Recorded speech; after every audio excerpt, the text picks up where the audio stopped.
What's up, friends? Chris here. Some more deep thoughts, and I got a quick story for you guys. Years ago, many years ago, I was with my friend Brian, really cool friend I used to hang out with all the time. And we went to a place called Castle Rock Park, and we were gonna camp there at the night, but the camping spot had a walk-in camping, and it took about it was at least a mile walk, it seems like, if not two. And there were two trails you could go on. One was a bit longer than the other. And we were walking, we got to a campsite and we started setting up, and we realized we'd forgotten some things we definitely wanted to bring. So we hiked back up the other trail, which was the more direct trail. And we got into this really deep conversation. We were just like talking, and then we get to the car and we're just like blown away. We're like, how the hell did we get to the car already? It felt like we had literally time traveled, and it was such a distinct experience that we both had in that moment that we had to spend some time kind of like talking about, like, is it possible? Is time travel possible? Did we just maybe because we were so deep and into thought that we weren't focusing on time, and maybe we somehow transcended time or something, and we had a lot of fun talking about that night, and we'll never know. But the point of it is I wanted to talk about today is time itself. And actually, one of my songs I've written points out that we're all traveling through time. Even right now, we're traveling through time, right? And so we're all time travelers in that way. But I wanted to make a distinction because I started thinking, I was listening to some philosophy. I like to listen to audiobooks, and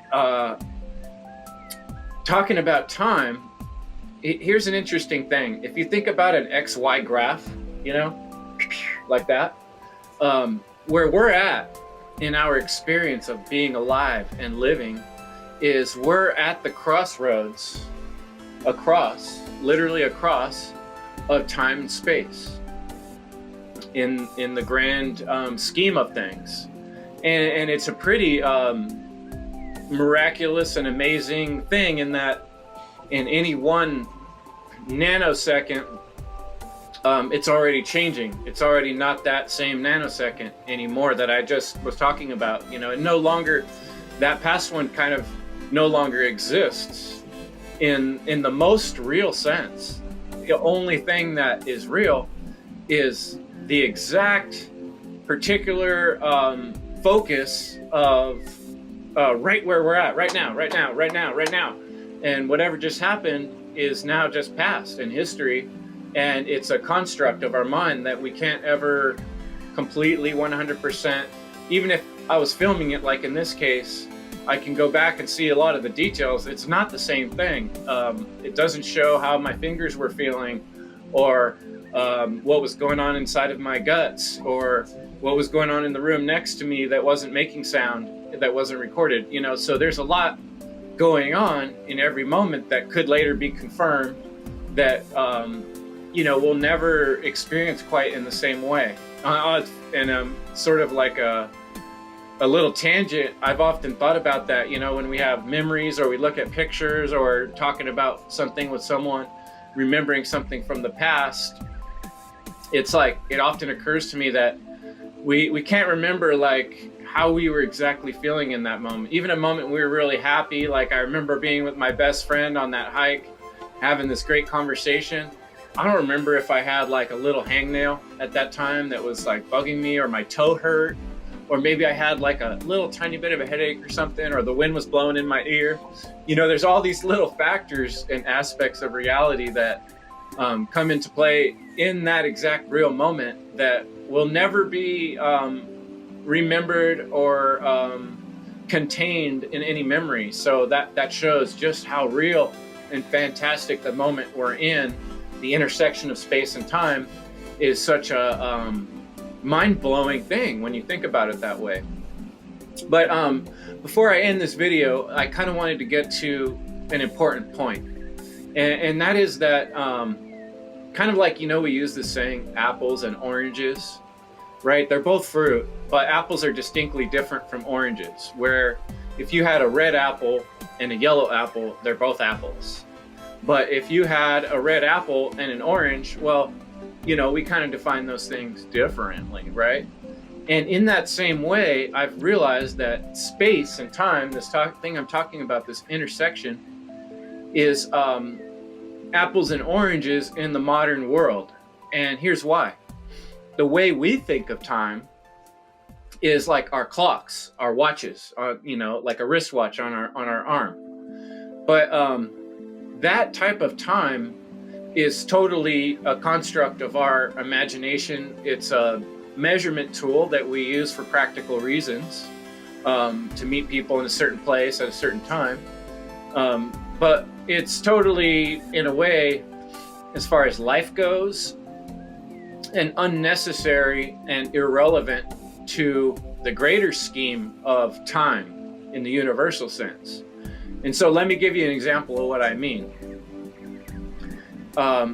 Let's just say, for the sake of thinking, that there was some kind of crazy gas from somewhere, or crazy war that happens, or some wild thing we can't imagine, where every human on the whole planet Earth passes out and dies at the same time. And so my argument would be that, okay, now that everybody on the whole planet is dead, time, in terms of what we have on our wristwatches or on the clocks on the wall, would lose all meaning. It would have no meaning at all, because there would be no one to use that measurement tool. The plants would still be around, the animals would still be around, the wind would still be blowing, and there would still be time, because the universe has like astronomical effects going on, astrological and astronomical. The movement of the sun and the moon, and the light on the planet. The plants are actually timed and affected by the movement of light and sun. And so the plants and the animals and the every other, even minerals, would all still be affected by what I'm calling universal time. That would still be real. But all these little watches on all the humans that are no longer alive would have no meaning.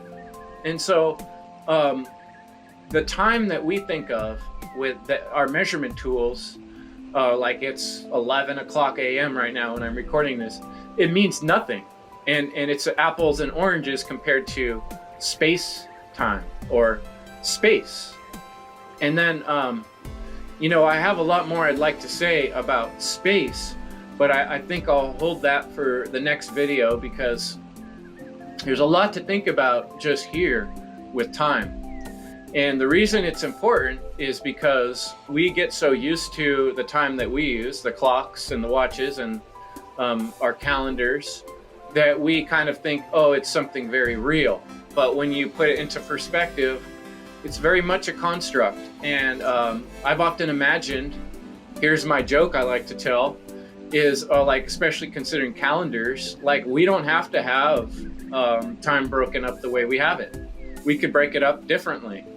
Like if I were able to create my own little island, I would institute Flabber Day.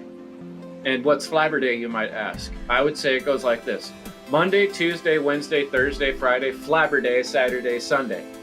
And the reason I think we need Flabber Day is because there's really no day of rest anymore. People wind up working Saturdays and Sundays on various jobs.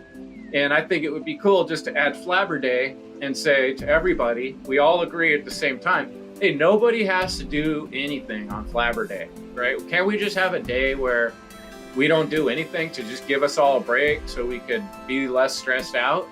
And you wouldn't have that expectation of going out and necessarily crossing bridges and getting food at restaurants on Flabber Day, because you would just kind of know and take it for granted that everybody else takes Flabber Day off too. It's just a day of rest, a day of chilling, a day of introspection.